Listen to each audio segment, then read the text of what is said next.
वर्धा जिल्ह्यातील गोजी या गावात पांडुरंग देशमुख यांच्या शेतीचे खूप मोठ्या प्रमाणात नुकसान झाले। यांच्या शेतातील बंड्यावरच्या 40 टिनाचे पत्र उडून गेले, तसेच 8 एकर मध्ये असलेल्या काढलेल्या आलेल्या कांद्याचे खूप मोठ्या प्रमाणात नुकसान झाले असून गावातील असंख्य लोकांचे नुकसान झाले आहे। विजेचे तारे व पूल शेतामध्ये पडले, यामध्ये शेतकऱ्यांचे आतोनात नुकसान झाले।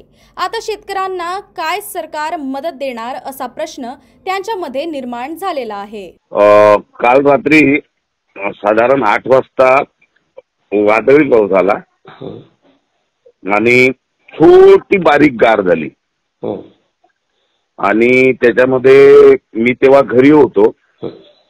तर घराला लागूनच माझं स्लॅबचं मकान आहे, त्याला लागूनच बाजूला शेतातलं सामान आणि शेतीतलं आलेलं पीक याच्याकरता एक बंडा बांधलेला आहे। नेमकं आपल्या शेतामध्ये काय काय होतं? शेतामध्ये चण्याचा एक ढीग होता।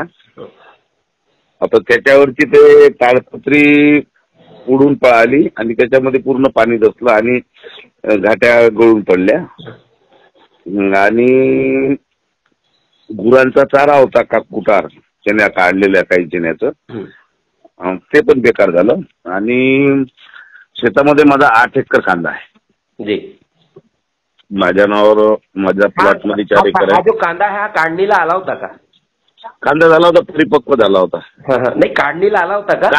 हो, त्यात काही कांदा काढणं चालू आहे आता। तिथं काही शेतामध्ये कांद्याचे कट्टे भरून आहे, काही कांदा उपडून पसर पडलेला आहे आणि काही कांदा शेतामध्ये उभा आहे।